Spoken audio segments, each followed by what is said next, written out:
Abigail. Thank you so much for taking the time to answer some questions. Of course, I was told John might be here, so... Okay then, let's get started with our first question. Were you and the other girls really bewitched, or was it all some act? Well, like I told my uncle, Reverend Paris, all we did was dance until he jumped out and scared us. But we never conjured spirits. Well, Betty seemed to say otherwise. What could you possibly be referring to? Well, Betty did say, "You drink blood, Abby. You didn't tell him that. You drank blood to kill John Proctor's wife. You drink blood to kill Goody Proctor." She had gone mad. Must have hit her head when she fainted. Or maybe she was scared of something. You did threaten her to shut up when she said that. In fact, you threatened all the other girls to tell everyone that Tituba had conjured Ruth Putnam's dead sister. Some people might think you were trying to accuse her of witchcraft by deflecting your forbidden actions onto her. Who would you have believed? Some black slave who practices voodoo from wherever she comes from? Or an innocent good girl like me? How do you feel about Reverend Paris? Did your uncle ever influence your actions and choices? He cared more about his enemies and reputation as a minister than about whether his own daughter and niece were all right. He even sent for Mr. Hale so that if the devil was truly influencing Betty, he might leave, thereby saving my uncle's status. Did your uncle believe your name was entirely white? The only reason he thought I was not a good girl is because of that horrible woman, Goody Proctor. Just because she had not been coming to church enough, he seemed to think it was my fault, because I had once worked and slaved away for that false woman. What do you think about Elizabeth Proctor? She ruined everything. John loved me. We had a strong, passionate bond. Until that witch threw me out when she had learned what had been done. I told John, she's a cold, sniveling woman, and you bent to her. But don't you think John is slightly to blame? I mean, he did betray his wife's trust. It is not betrayal when it is destiny. John and I, we were meant to be together. He had simply been caught by the wrong woman. I sometimes believe she had some sort of spells or love potion that she feeds him to keep him away from me. Don't you think he feels guilty? I know I would feel that way if I cheated on my wife. He seems to want to make things right with her. He is a good man. I will not say otherwise, but perhaps a bit too good. He does not see the undying love I have given him, only thinking he has done wrong to his partner. What thoughts went through your mind when John rejected you? He was foolish for leaving me. After everything, his words, his touch, he said it was madness. And we had to forget, as if our love could be undone like a thread. But I thought to myself, you will come back to me. Is that why you accused Elizabeth of witchcraft? And what gave you that idea? Well, a few days after Betty's accident, a doll was found with a needle in its stomach at her house. And you accused her of witchcraft when another needle was found in the same spot on you. You claimed she was trying to kill you. Oh yes. That night I felt a horrible pain in my stomach. And I fell to the floor. When my uncle tried to save me, I screamed in agony. And he found a needle in my belly. And do you think Elizabeth did it? She did claim Abigail wants me dead. Is that true? Yes, it is true. I wanted her dead, so I had to frame her. Get rid of her. So, you knew she was innocent then? John was not going to leave that hypocrite unless if I did something about it. She was everything I was not. A beautiful woman, perfect wife, a divine mother. I hated her for it. Just before, you thought she had been casting spells on John, and now you're basically admitting that she did nothing wrong. Why is that? It's all a part of the act. When John turned from me, I could not bear the thought that he was doing it of his own accord, so I used the whispers of witchcraft to fit my needs. It was easier to think that she'd bewitched him. I imagined when she was gone, John would need somebody to comfort him, and that's what I intended to do. I wanted things back as they were, with him. So, Abigail, along with Elizabeth, what motivated you to accuse people of witchcraft in Salem? You speak as if I began it for mischief's sake, but you do not know Salem as I do. The way their eyes and whispers follow you, cutting into you like a knife. I suppose I was a bit fearful at first when my uncle found us dancing in the woods.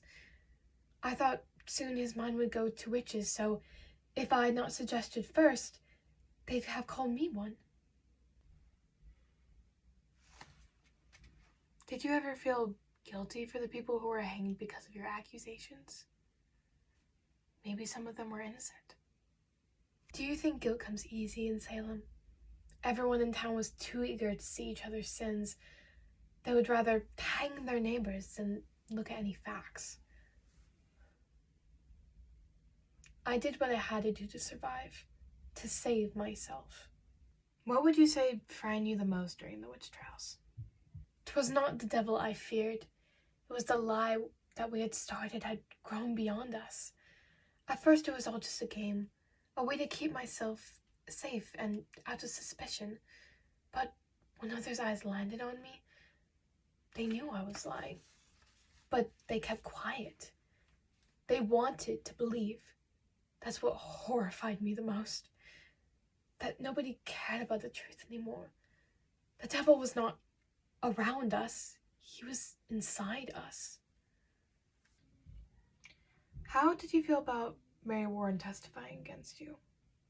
Mary. That girl thought herself brave for trying to testify against me. I suppose she thought she would be spared if she told everyone the truth. But I knew better. She was scared out of her wits. I had informed the judges I have nothing to hide, sir. She lies. Were you ever scared that the court might believe her? I was infuriated she had gone against us. After all we had risked together, she believed she could save her soul by damning mine. What about when John announced to everyone that you had an affair? I loved him. God help me. When he said those words in court, before the judges, before all of Salem, I felt as if a needle had really pierced me in my heart. He had no right to tell our secret. I was no longer a girl wronged, but a whore and a liar.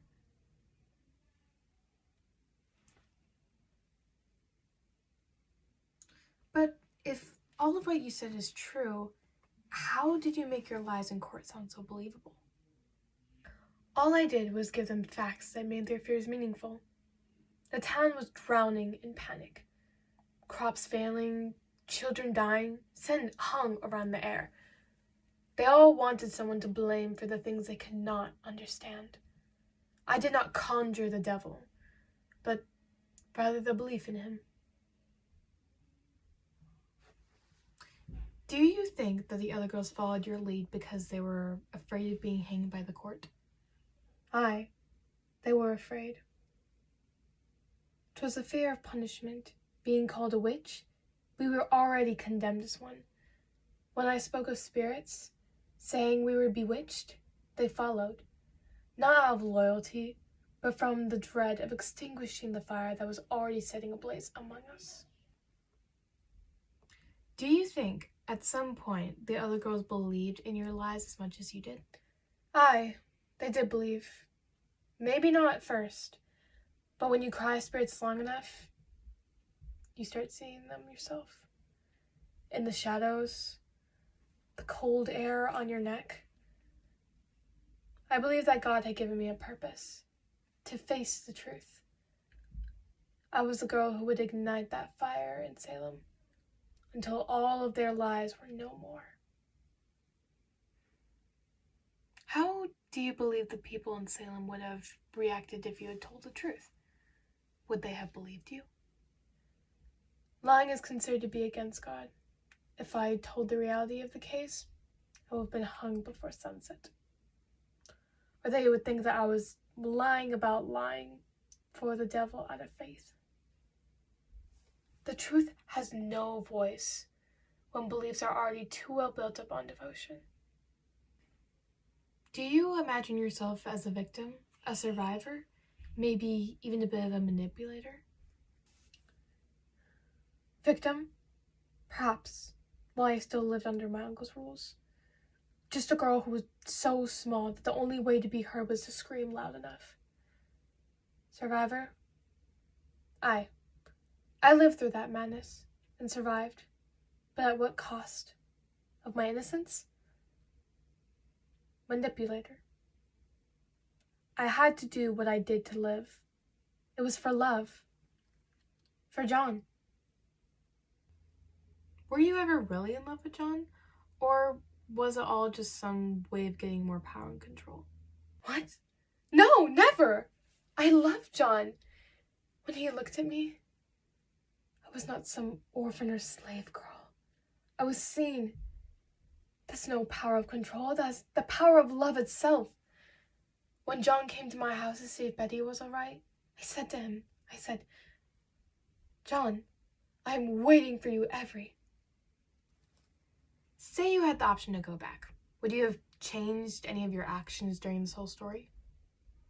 I wanted to tell myself over and over again that there was no other way. I had no other option. But there are nights when I see them. Charles Corey, Rebecca Nurse, John. And I think to myself, what if they could have lived past their days? We all have dark sides in us. Yet knowing that their blood is on my hands makes it even more terrifying. If this story was ever turned into a book or even a play, how do you think history would remember you? When they look back on my actions, I know they will think that I'm some sort of demon. A selfish girl who cried witch and sent innocents to their deaths. But I do hope someone might take pity on me. 'Twas not easy living in my time. Living with all the lies and deception, the fear of killing or being killed. I would say I'm living proof that Salem was corrupted long before witches ever came upon topic. I would only ask people this. What would you have done? The girl who cried witch and sent innocents to their deaths. Okay, just don't mess up. Don't forget your lines. Don't mess up. Don't during mess those up. Don't trials? forget your lines. Do it. Oh, damn it. You speak as if I began from mischief. You assuming I'm a human. What I gotta do to get it through to you? I'm superhuman, innovative, and I made a. Okay. Do it again. Oh, I'm a gummy bear. Maybe some of them were guilty. Innocent. Innocent, not guilty. A long, long time ago. When they look at me, oh my god. Only thinking he has done wrong. Bruh.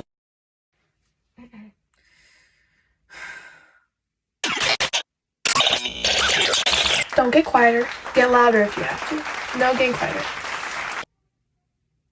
Maybe blink a bit more.